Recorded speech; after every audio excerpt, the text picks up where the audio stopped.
Aqui. Curitiba, não sei que dia é hoje, está no ar o 38º programa Em Busca de Sentido, meus caros. Nós estamos no ar mais uma vez, eu falei que ia voltar, não fui não dei uma de malandro, que só voltei uma vez para depois ir embora, não, estou aqui novamente. E hoje não estou sozinho. Olha que momento épico, gente. Quem é meu convidado? Calma, amansem seus corações, respirem fundo, porque, primeiro, eu queria dizer que durante aí o ano passado inteiro eu fiz o programa sozinho, né? Eu falei que ia ter convidado, mas procrastina daqui e dali, não teve convidado nenhum. Mas hoje nós estamos estreando. E hoje, como já foi anunciado na fanpage, temos a ilustre presença de Francisco Scorsin. Hoje a galera não vai gritar Jota, vai gritar Chico. Muito bem, Francisco Scorsin, seja muito bem-vindo ao Café com Jota. Muito obrigado, João Paulo. Francisco, a gente tem que falar de forma meio formal para não assustar as pessoas, não tô brincando. Então, gente, a gente tá com o Chico, para quem não sabe, o Chico tá aqui porque a ideia foi desafogar os náufragos. João Paulo, o que são os náufragos? Os náufragos, para quem não se lembra, ou para quem ainda não tinha entrado na história da Rádio Vox, não tinha idade para isso, é muito pequeno. Para quem não lembra disso, os náufragos foi um dos primeiros programas, né, Chico? Da rádio? Talvez sim. Quando a rádio surgiu, o Diogo rapidinho entrou em contato com o pessoal, com o Alex, com o Ed, com o Edinho, com o Christian e tal, e a ideia já apareceu imediatamente ali. Foi um dos primeiros, não acredito que seja o primeiro, mas foi um dos que iniciou junto com a rádio. Para quem não lembra, então, era um programa que a ideia era uma crítica cultural e era falar a respeito da realidade brasileira, mas o programa também não teve muita continuidade, né? Meus pêsames aí pro pessoal do programa, porque o programa acabou vindo a afogar, os náufragos afogaram depois do que? 8º programa, por aí? Eu não faço ideia, quantos foram ao todo, não faço ideia. Que nós conseguimos gravar mesmo com toda a equipe, devem ter sido 4 ou 5, né? E o restante a gente aproveitava muito material de palestra que tinha em Curitiba, conversa que a gente fez, hangout quando não tinha hangout, com o Yuri Vieira e tal. Mas foram muito poucos mesmo. Quando ele acabou, acho que foi ali perto do final de 2013, já nem sei mais, né? Mas foi por questões de ordem pessoal, né? Eu tive problema de doença do meu pai e me impossibilitou continuar. O Diogo tinha lá a agenda dele também complicada. O Fernando, que a parte principal, tinha 6 graduações. O Fernando, que é complicado em si.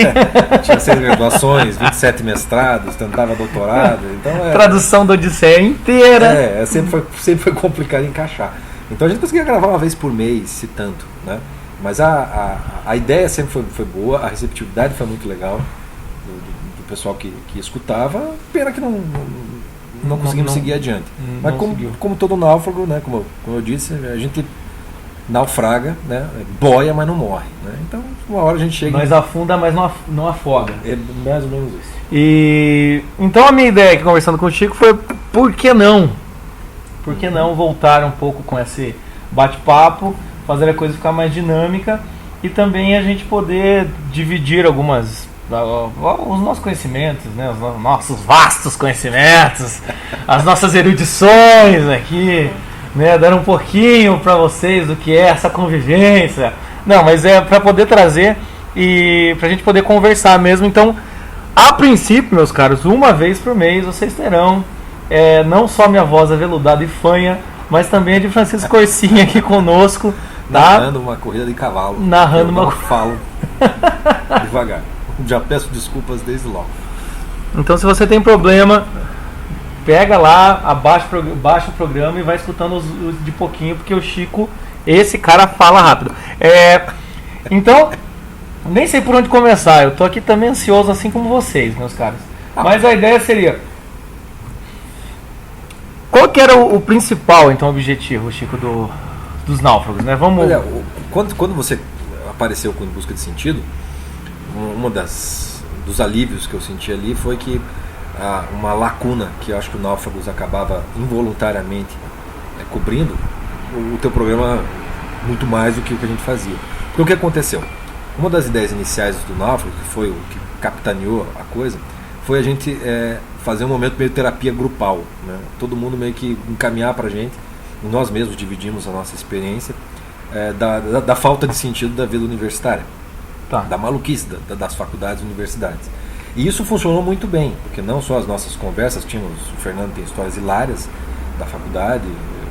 O Fernando nunca saiu da faculdade, então são 30 anos praticamente de vida universitária. É que o Fernando, ele não saiu da... O bom do Fernando tá aqui que a gente vai falar mal dele. O Fernando nunca saiu da faculdade e ele, qualquer coisa que ele diz é hilário, então já reúne as duas coisas. O Diogo, por outro lado, ele nunca... Acho que foi 2, 3, 4 faculdades também, não aguentava e saía. Porque as histórias eram muito parecidas, sempre foram. Sim. Né? A própria ideia do nome Náufragos, que era uma ideia que eu já tinha de um blog meu antigo e tal, porque era sempre assim que eu me sentia mesmo, com relação à vida universitária e etc. E o que foi legal é que a gente pediu para o pessoal participar, mandando seus relatos, e a gente recebeu vários relatos. Um dos programas, inclusive, foi de uma carta de uma moça que encaminhou assim, uma carta excelente, contando toda a divina tragédia, que eram as passagens de faculdades e tal. Isso foi muito bom, foi uma terapia grupal, né? As respostas foram muito bacanas. Então, quando surgiu Em Busca de Sentido, eu falei, pronto, essa lacuna foi preenchida ali. E aí, quando a gente estava conversando, por que não trazemos uma parte do Náufragos para o Em Busca de Sentido? É porque, de fato, é aqui que desaguava a coisa, e a parte cultural me parece que só faz sentido, né, quando ela faz sentido na vida de cada um de nós. Sim. Então, a parte do comentário cultural, que ficou muito incipiente para lá, dá para fazer isso aqui no Em Busca de Sentido, sem perder aquela característica da terapia grupal, vamos dizer assim, que é o que o teu programa já faz. Então, juntou a fome com a vontade de comer, mais a cerveja que a gente está tomando. Com certeza. E eu acho que uma coisa também que eu lembro, pelo menos, dos náufragos, ou não só dos náufragos assim também, mas é essa ideia de tentar trazer para as pessoas mais essa coisa do diálogo, né? Porque no Em Busca de Sentido eu faço, né, a equipe de um homem só, então vira mais ou menos a aula, né? Vira, mas tem algumas pessoas que me escrevem e falam, publica a aula tal, coisa e tal.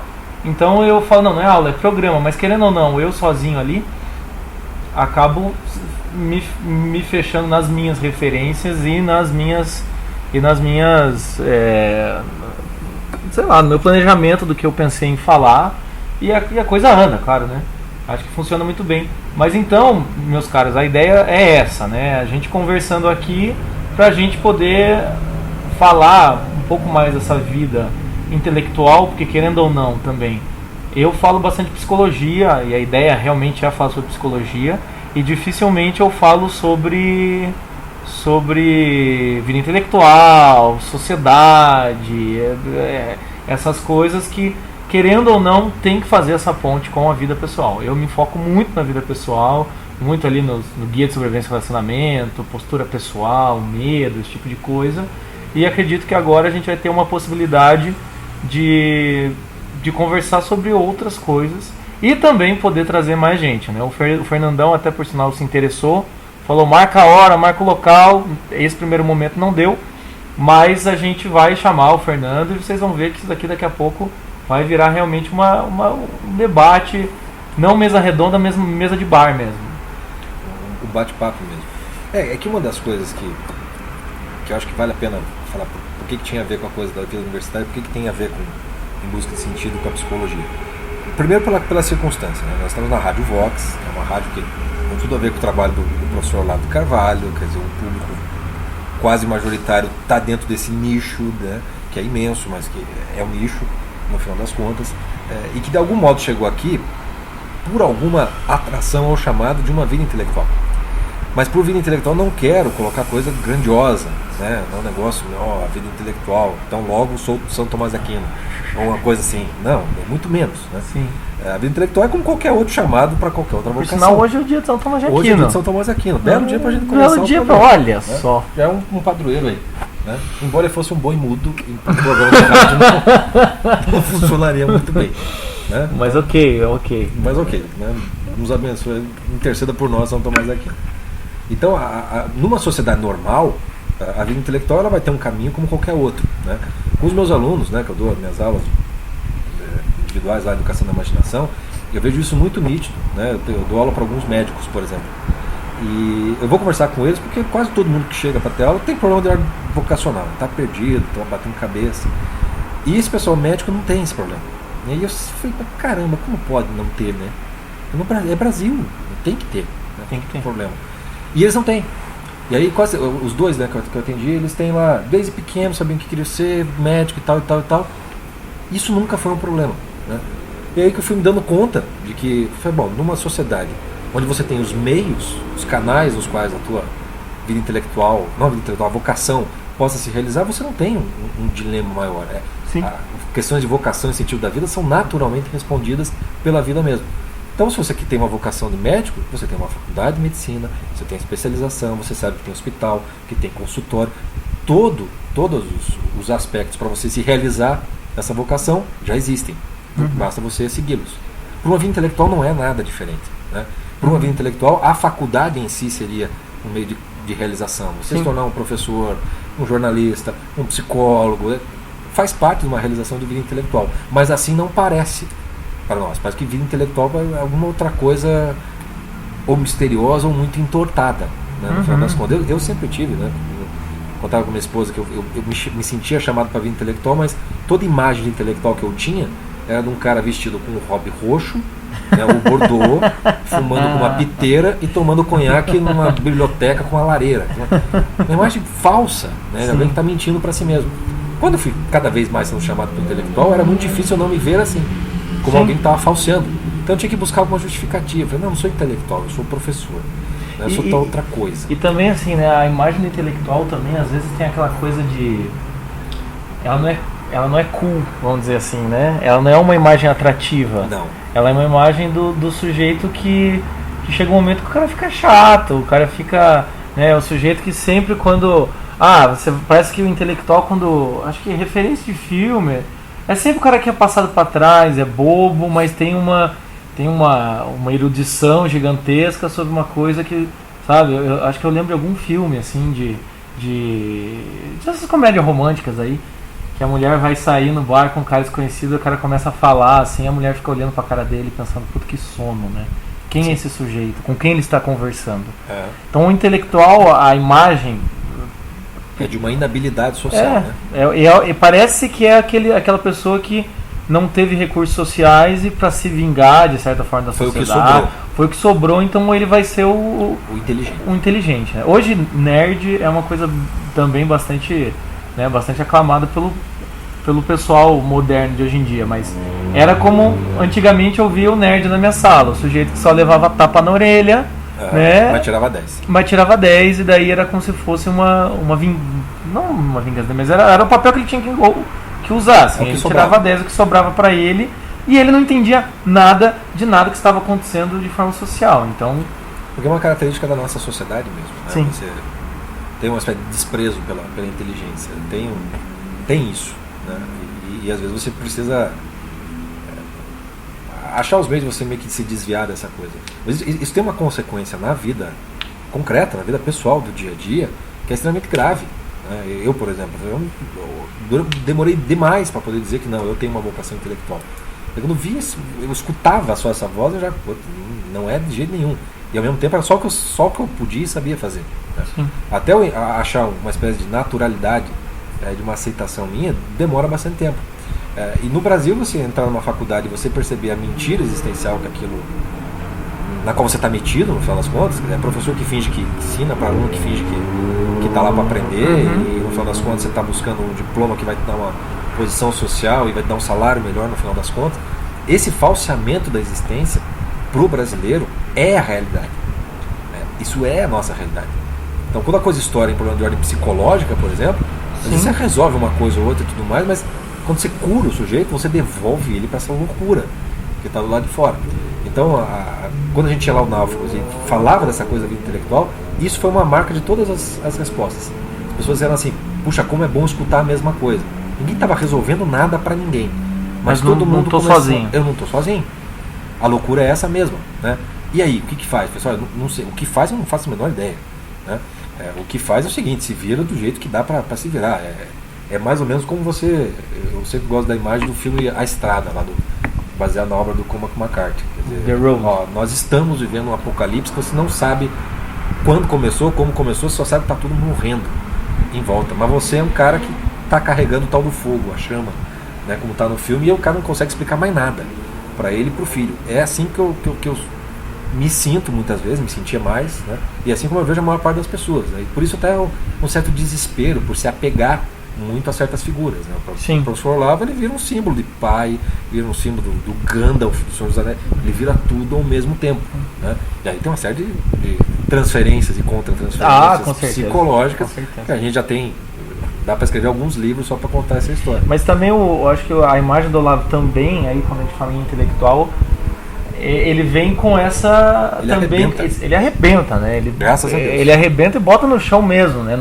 Não é a forma como o Olavo encara, e principalmente essa coisa do Olavo ser fora da academia e toda a obra que ele já fez, e daí quando você vai ouvir as aulas dele, ele tá lá fumando, falando palavrão, ele relaciona lá o Alborguete com a empregada, com o Aristóteles, né?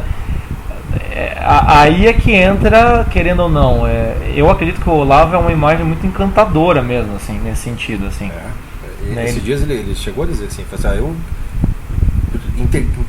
integrei, digamos, na minha personalidade tudo o que é a alma, digamos assim, de todo brasileiro, de algum modo, né?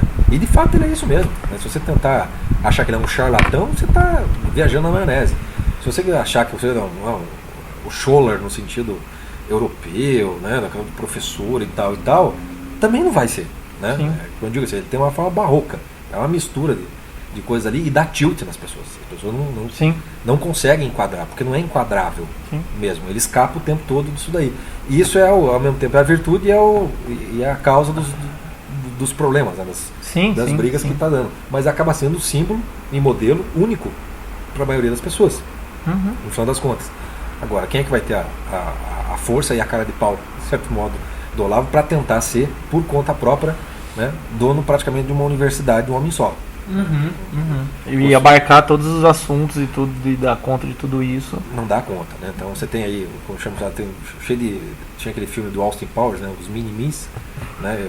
Está cheio de mini Olavo, né, para tudo quanto é lado, principalmente aqueles da tabacaria, né? Aqueles que estão nos seus quartos, com as suas bibliotecas e se preparando para o grande momento da tomada, né, da Bastilha intelectual brasileira, né? O sujeito não sabe conversar com as pessoas, mas ele acha que ele vai restaurar intelectualmente. Eu acho que, até mesmo fazendo parênteses em busca de sentido, eu falo, a minha intenção é essa, assim, vamos retomar a realidade de educação doméstica. Isso, né? Tem que começar aí, né? O que tem o que começa a dar o Olavo eu estou na camada 9 da personalidade. Assim, o cara não entendeu nem o que é camada de personalidade, né? Ele acha que se ele decidir, ele está. A camada é onde eu estou. É onde eu estou. É tipo andar, é tipo elevador, né? Eu vou no quarto andar, eu vou no nono.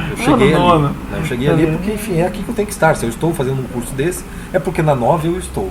Eu falo assim, ok, boa sorte, né, na sua vida de camada 3, porque você não está nem entendendo o que está se passando. Sim. Mas enfim, tá cheio desses mini Olavos e tal, aparecendo e tal. Eu mesmo já fui isso várias vezes. Então esse falseamento da vida intelectual brasileira causa muita confusão, né? Causa muito problema de ordem pessoal, na parte de relacionamentos. Então o Náufragos era uma tentativa de dar uma espécie de respiro, né, cultural para simplesmente poder conversar a respeito disso com uma certa naturalidade, tranquilidade, como se estivesse conversando com uns amigos no bar, sem se preocupar muito. Sim. Quando você apareceu com o teu Em Busca de Sentido, começava a escutar, eu falei assim, é isso que tem que fazer, tem que aparecer uns 40, né, falando da coisa no dia a dia, da coisa da vida doméstica. Os problemas reais são esses. São. Eu costumo dizer assim, as pessoas se encantam às vezes com a missão intelectual de restaurar o Brasil e tudo mais, e eu sempre fico com a impressão, é um bebê de colo que conseguiu chegar a ter acesso a uma bazuca. Assim, a chance disso dar certo é nenhuma, né? E a chance de dar merda é enorme, né?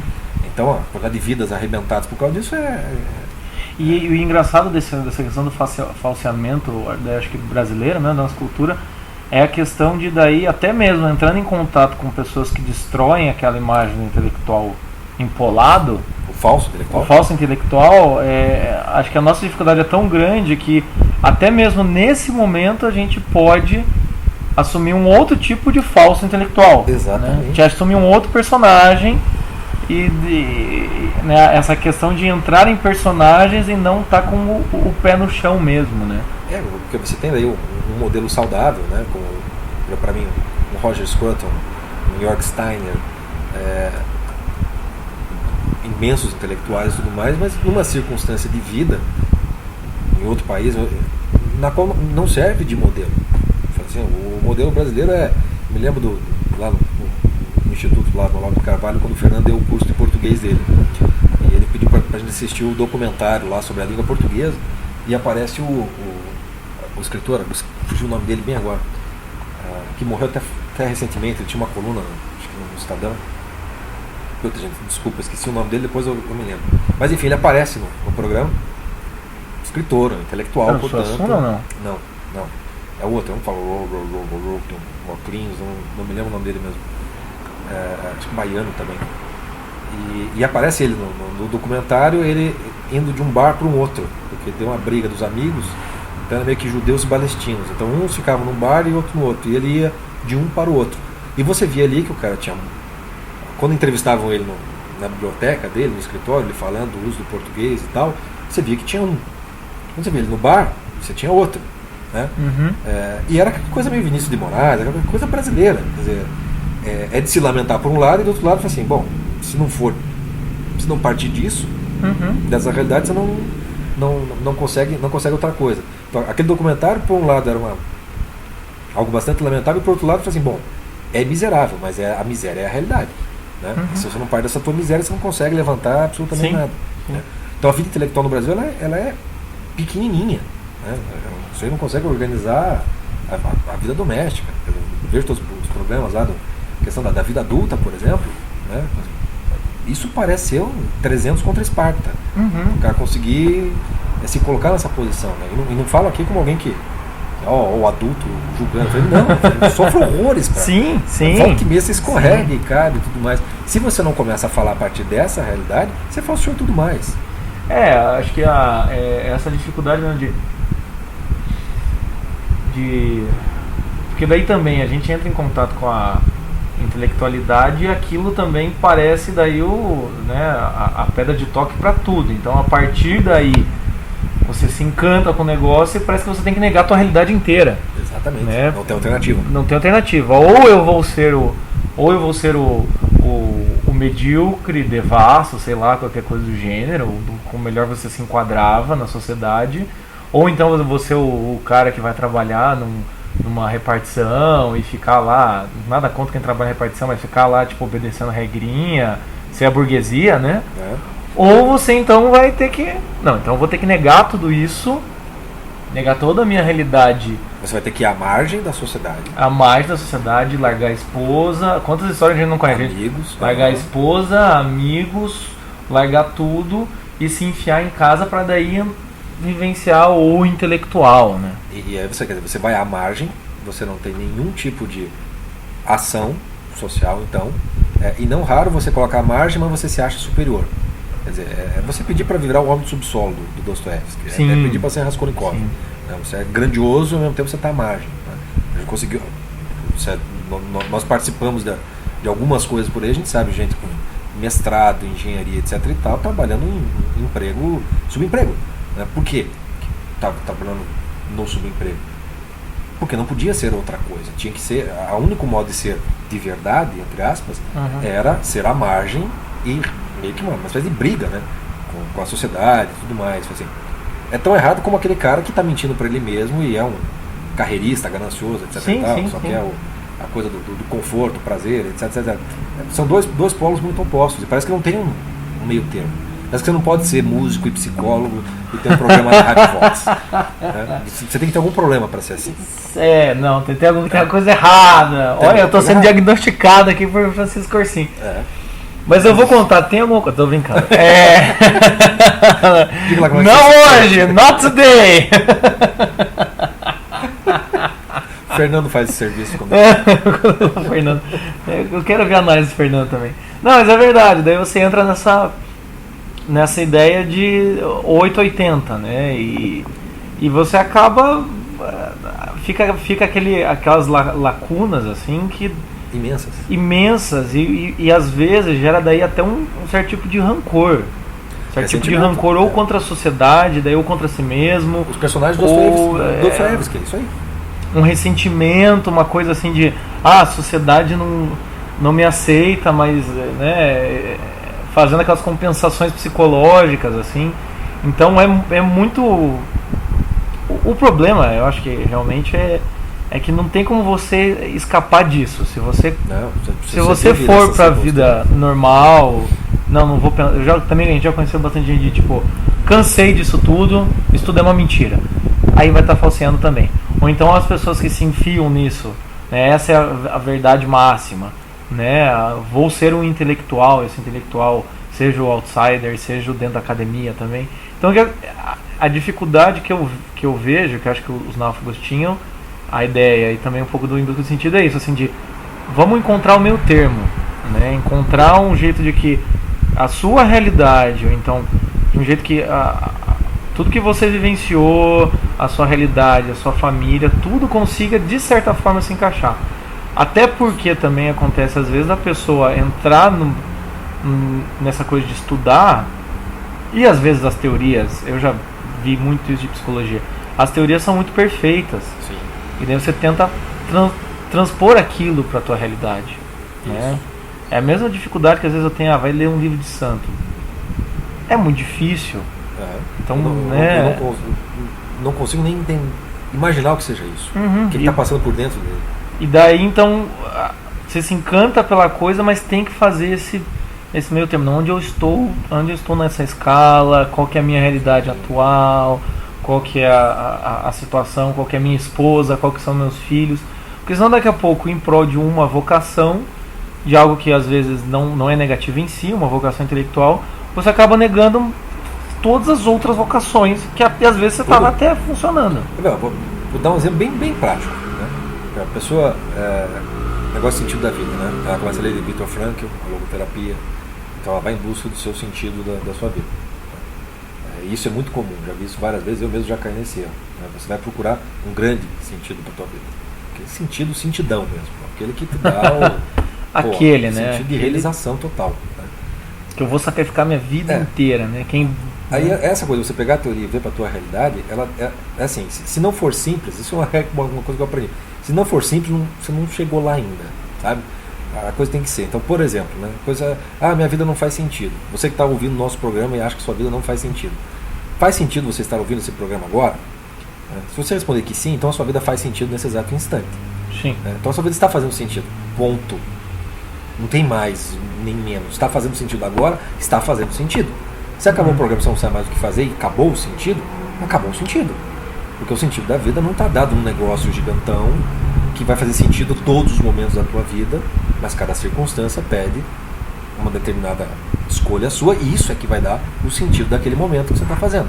Então, você está ouvindo o programa completamente distraído, isso não faz o menor sentido. Se você está aqui inteiro, por algum milagre você está achando isso interessante, isso faz o sentido para a tua vida. Pronto. A logoterapia precisa ser estudada a fundo para você entender o sentido da vida? Não, essa pequena experiência já te mostrou o que é o sentido da vida. Por que o Viktor Frankl precisou fazer uma teoria sobre tudo isso? Para você ver o quão maluco nós ficamos em um determinado momento da história em que alguém precisou fazer uma teoria para dizer isso. Para dizer que, olha, até num campo de concentração dá para a vida ter sentido. Mas como que dá para ter sentido? Pela tua atitude perante aquilo que você está vivendo. Sim. Basta, ponto, acabou. Não precisa ter. Mas eu não fiz uma obra, eu não plantei uma árvore, eu não fiz um filho. Não precisa, né, de nada disso. E isso já é mais do que uma realização de uma vocação intelectual, etc. Sabendo fazer esse trânsito, a coisa já funciona, né? Outro exemplo bem claro, né? O pessoal gosta muito de ler o Lavelle, né? O Lavelle, o Erro Narciso, ler Consciência de Si e tal. O Lavelle é um dos autores mais claros e mais difíceis. Cara, é impossível ler 3 linhas do Lavelle e falar saquei. Se fosse uma partitura, você ia tocar o bife só naquilo, eu não ia conseguir mais nada, né? Na partitura você seria um gato andando em cima de um teclado. Mais ou menos isso, né? Então, quando eu falo do amor próprio, né? O amor próprio, tal. Eu, às vezes conversando com os alunos, né? Pessoal, o amor próprio ele falseia, né? O teu ser, teu eu. Então o teu amor próprio criou expectativas de realização da tua vida e ele cria uma imagem tua, né? Uma imagem que é superior a quem você de fato é. O amor próprio sempre ele te engrandece, né? Isso é o básico ali do narcisão que vai tocando a tua vida. Acontece que todo narciso está destinado a fracassar, né? A morrer, né? A não ser amado de maneira alguma. O que significa dizer que em algum momento da tua vida esse amor próprio vai dar com os burros na água, né? Sim. E aí, depois que você dá com os burros na água, o que você faz? Né? Aí você acha que o narciso, não tenho mais essas ilusões de grandeza, não quero mais nada disso, agora eu só quero saber da minha vidinha, eu quero cuidar das minhas coisinhas aqui, eu fazer essa coisa, porque tudo aquilo era tudo muito amor próprio, orgulho, etc. E nesse mesmo instante, quem está, né, construindo a sua vida é um outro narciso, né, muito pior do que o primeiro, né, que é o falso humilde, no final das contas.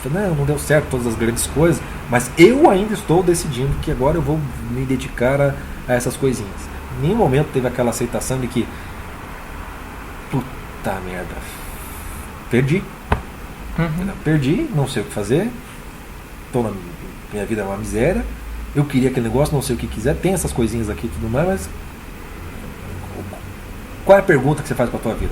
Qual é o sentido de todas essas coisas? Quer dizer, essa confrontação com o espelho que você faz e tal. Então as pessoas pegam lá velho, leem aquilo, acham maravilhoso e sai citando no Facebook,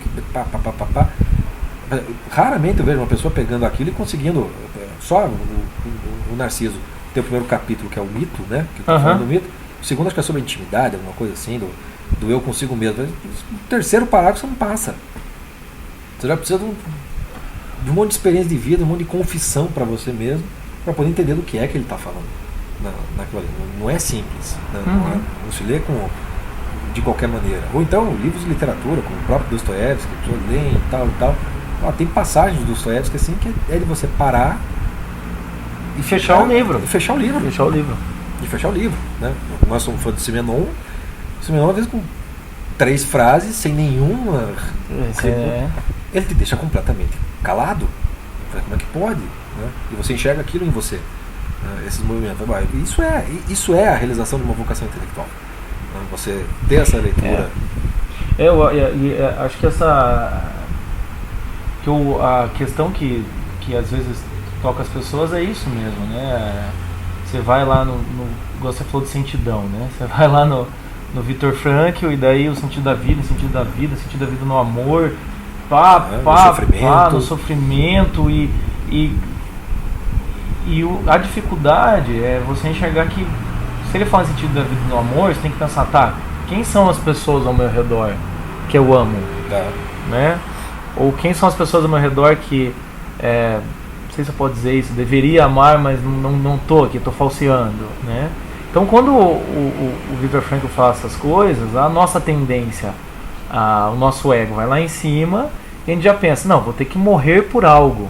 Isso. Eu lembro, né, já que também é para falar sobre vida intelectual na faculdade, vida acadêmica, eu lembro que quando eu entrei na faculdade eu tinha certeza, vou ser logoterapeuta clínico, beleza, você. E na minha cabeça já vinha aquela ideia de, assim, eu com uma baita de uma biblioteca nas minhas costas, né, com uma mesa, já lia Simenon, então eu já me via velho, fumando cachimbo, né, ali estudando e passando a minha vida inteira seria aquilo, e seria lindo aquilo, e nossa, eu ia estudar, e tudo que eu estudasse, os pacientes, blá, e eu imaginava já velho, conversando, né, dando entrevistas, explicando como que foi minha vida intelectual. Tinha o necrológio pronto. Eu já tinha tudo pronto, assim, né, bem acertadinho. E eu lembro que na faculdade, dá pra contar depois, mas eu saí da faculdade, já conheci o Olavo, eu tinha estudado Olavo. Pra mim, a faculdade de psicologia em si não tive muita dificuldade, não sei se era nível da faculdade, que seja. Quando eu me formei, eu lembro exatamente dos primeiros atendimentos que eu fiz onde a realidade bateu. Que é isso, né? Quando você dá com os burros na água. Foi ridículo, assim, eu peço perdão a Deus até hoje os primeiros atendimentos que eu fiz, porque eu estava mais nervoso que a pessoa. Ela entende? Quase que ela tinha que, ainda bem que por uma prudência minha, nenhuma situação eu chorei na frente do paciente, ou então eu falei, desculpa, não sei o que eu tô fazendo aqui. Liguei pra minha mãe no meio da sessão, mãe, o que eu falo agora? Por quê? Quando veio, e assim, eu trabalho até hoje em plano de saúde, e o que acontece? Uma coisa são os pacientes que me vêm por uma inquietação pessoal, já ouviu falar de terapia e procura o psicólogo. Outra coisa em plano de saúde também que me deu essa experiência é o quê? São os pacientes que foram no médico geral, falaram, isso, aquilo, outro, o médico me encaminhou pra mim. E o sujeito vai como se vai numa consulta, ou a consulta do médica, né? Então muitos pacientes que eu já atendi, quando eu falava, então semana que vem você volta, eles ficavam me olhando com aquela cara assim, mas eu tenho que voltar? Que não vai dar remédio? Né? Ou então eles achavam assim, o que eu faço? Me perguntava o que eu faço, né? Até hoje tem isso, o que eu faço? Eu falava, não, eu tinha que explicar o que era terapia. Mas a questão é o quê? O que é interessante nessa coisa dos burros na água é que às vezes o problema do sujeito não era um problema de uma ordem psicológica. Não, é só uma não, às vezes o problema do paciente que eu estava atendendo. Tá. Às vezes não era um problema de ordem psicológica, às vezes um transtorno. Não, era um problema às vezes bastante banal, prático, que dava para fazer uma terapia tranquilo. E eu lembro que eu não sabia o que falar. Por quê? Porque na minha cabeça estava lá a consciência de si, o erro de Narciso.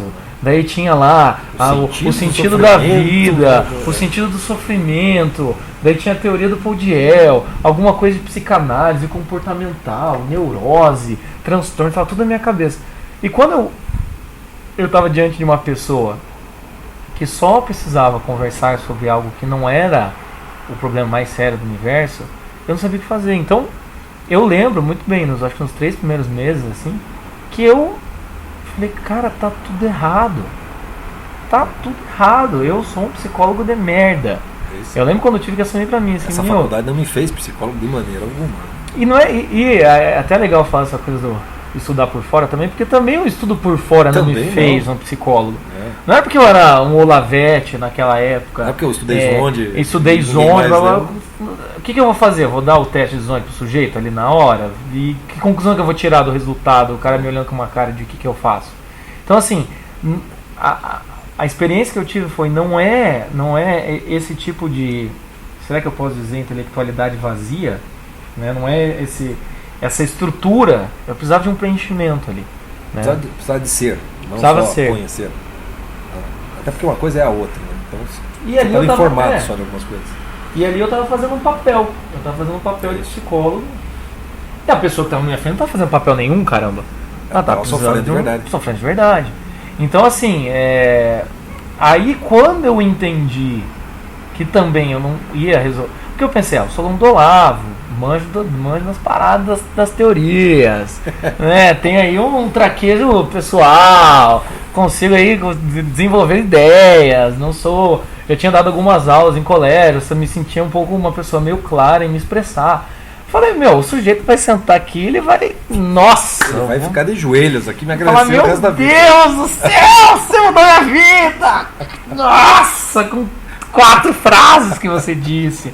Eu realmente tinha essa ideia, e é ridículo, né? Fazendo a minha culpa ao vivo. Então, assim, eu tinha essa ideia mesmo. Eu falei, nossa, fácil. Chegou, pá, resolveu. Pá, o teu problema é esse, aquele outro, próximo. Né? Fora que também o plano de saúde é meia hora a sessão, né? Então eu falei, nem preciso mais. Não precisa, me dá. Resolvido. Me dá meia hora com o sujeito que eu resolvo aqui o rumo da nação. Né? Esse sujeito vai sair daqui, né? E vai me pagar muito mais do que eu ganho no plano de saúde. E não, gente, era uma situação assim, era constrangedora, né?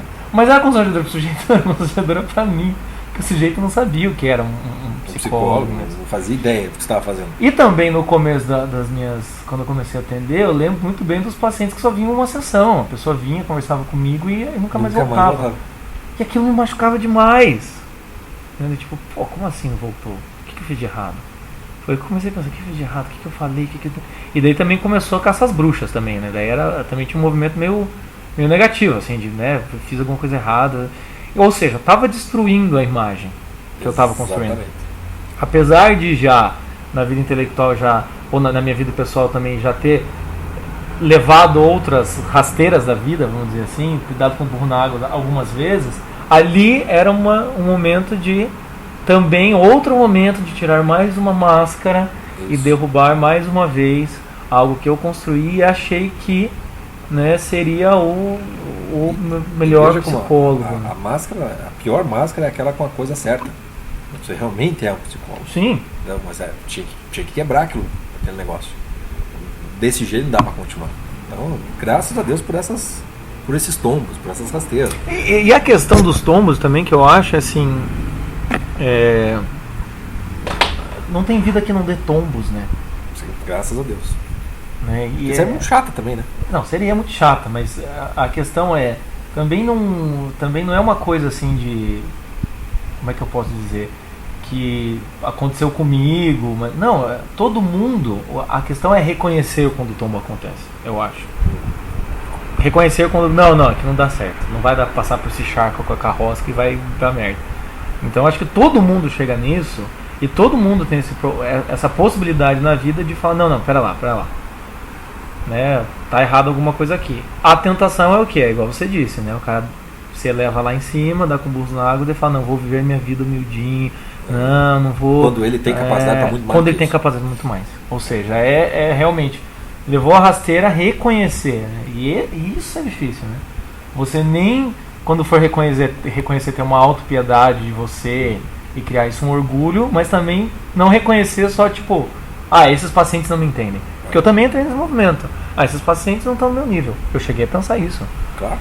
E daí seria outra imagem. Outro problema que você cria. E isso que você está falando, isso é amor à verdade.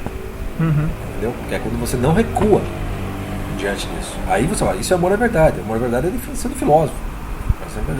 É o intelectual. Você não pode ser psicólogo, você é lixeiro. Sim.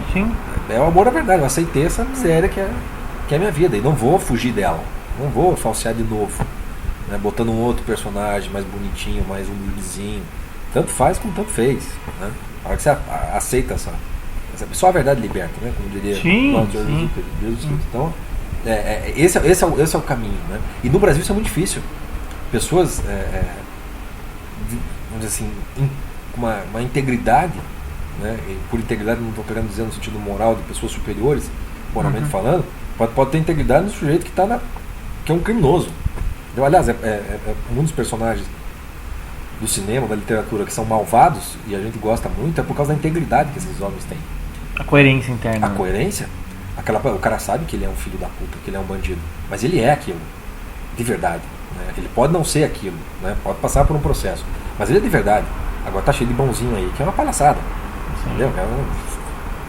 O bom mocismo, né? O bom mocismo. Né? Não funciona, né? Ninguém é preto e branco, aquela coisa toda.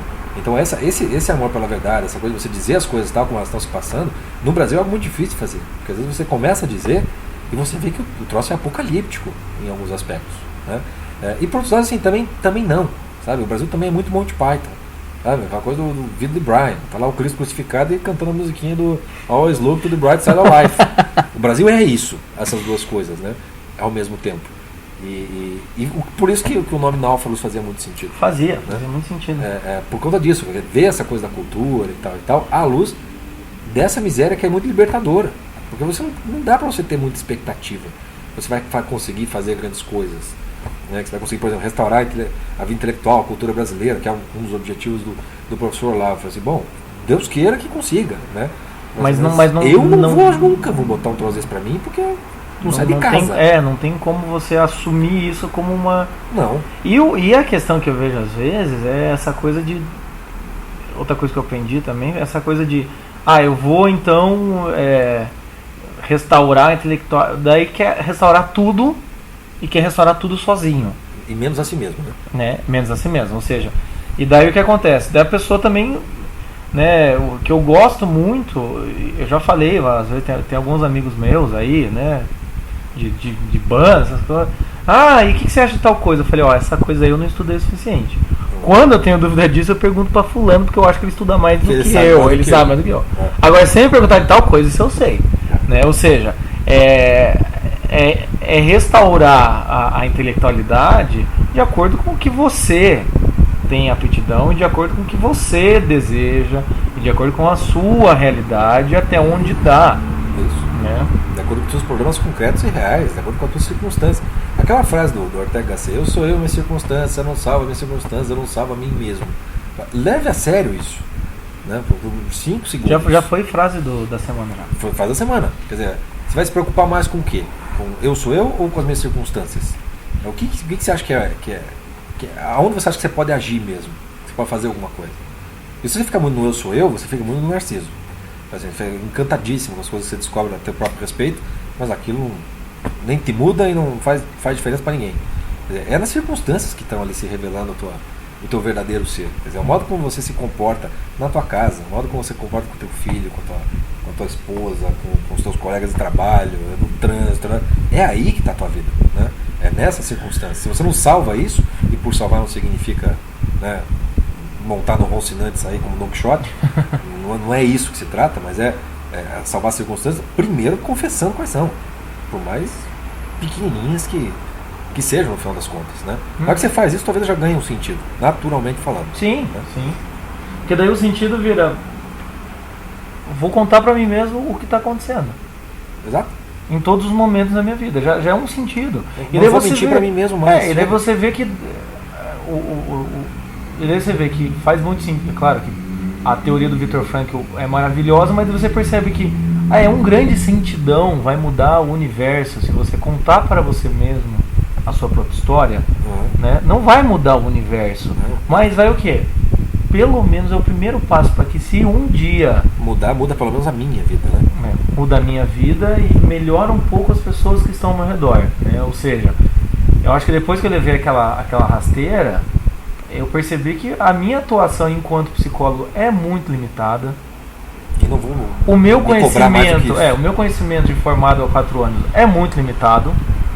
Alguns assuntos e algumas pessoas que vêm me procurar e conversam comigo, às vezes assim, daí que você começa a perceber a graça de Deus, né? Daí eu percebo que tem muitos pacientes que vêm me procurar que é um assunto que, aonde está na vida do sujeito, eu consigo conversar com ele, eu consigo lidar ali com a terapia e ele não me exige mais do que isso, e por alguma empatia pessoal, que também isso não tem controle, que era aquilo que eu também não via na terapia, né? A necessidade dessa empatia pessoal, a coisa funciona, entende?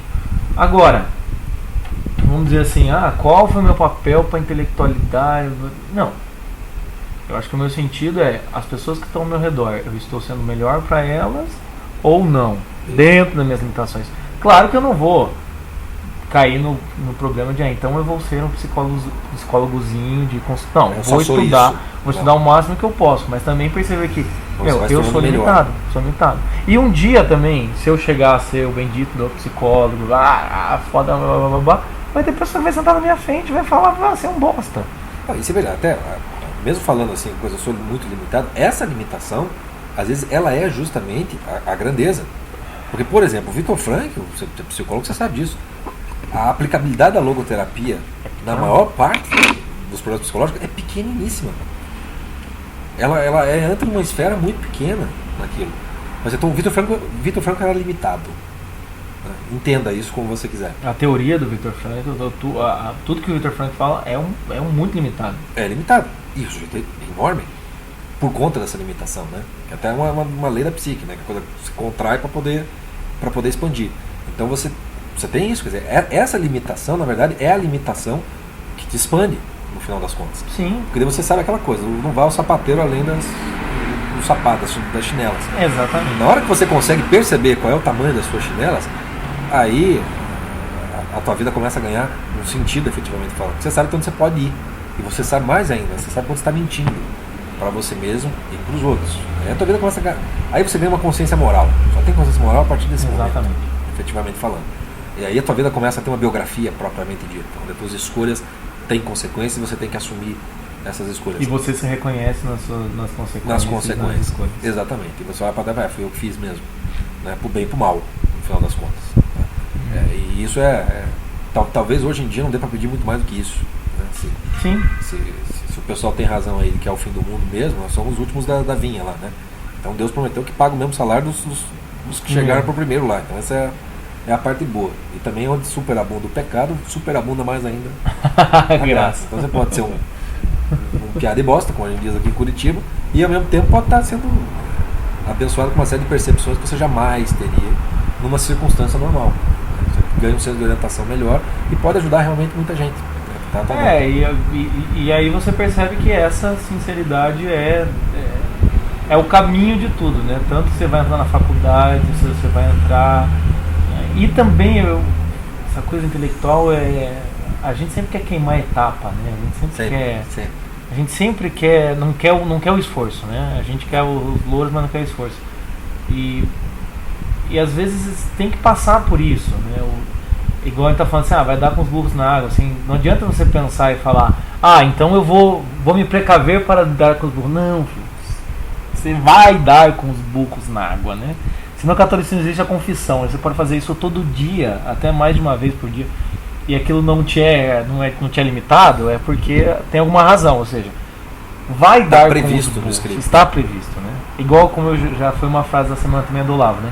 Não busque a segurança, busque a força, seja, buscar essa força interior para que quando as coisas sejam pequenas, derem errado às vezes né, igual no meu caso, às vezes eu marco um paciente e esqueci o paciente, né?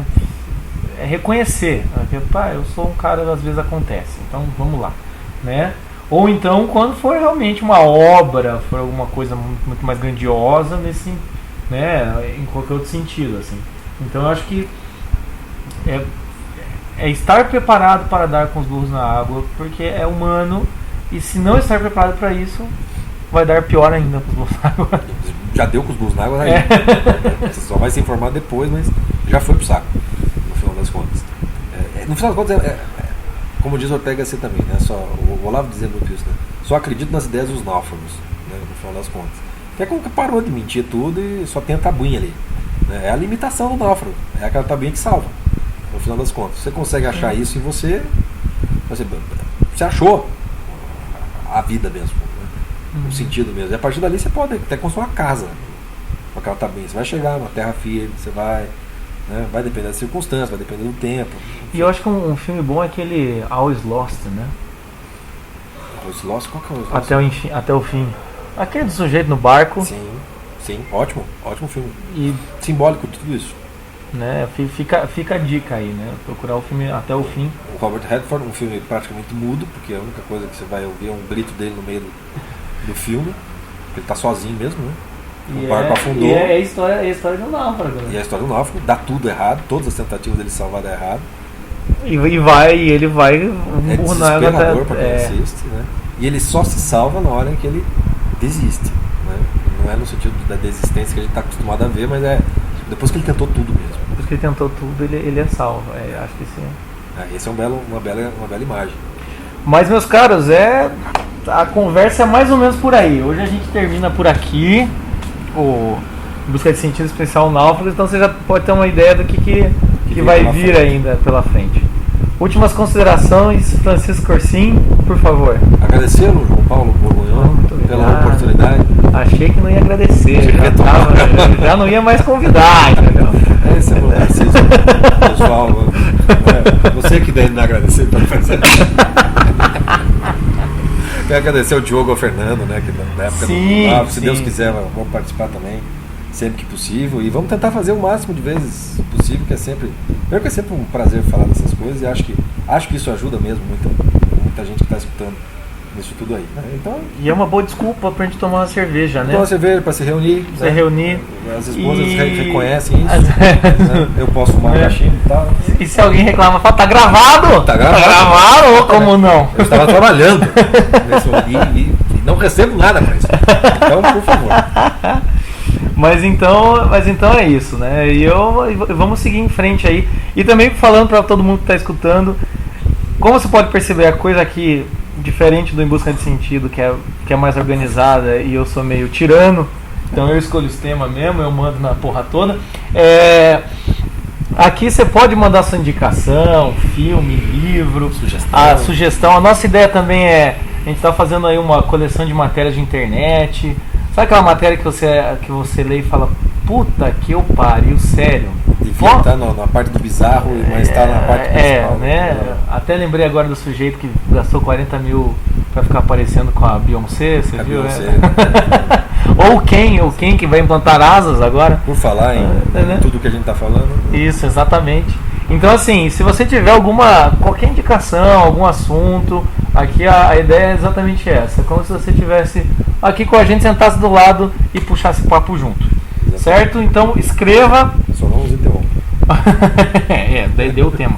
Não, manda, assim como o Chico falou, né? Teve algumas cartas aí do pessoal que estava com dificuldade na vida acadêmica. Vamos retomar isso daí. Então quem quiser escrever, né? Eu sei que alguns, até posso contar no próximo encontro, alguns estudantes de psicologia me escreveram e é sempre interessante isso. Então escreva pra gente, pergunte aí, inbox, procura a página do Francisco Corsim.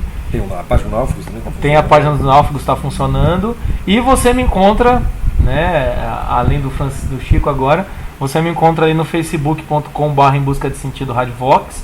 E o e-mail, se você quiser mandar para a gente poder ler, eu encaminho para o Chico, é o em busca de sentido radiovox@gmail.com.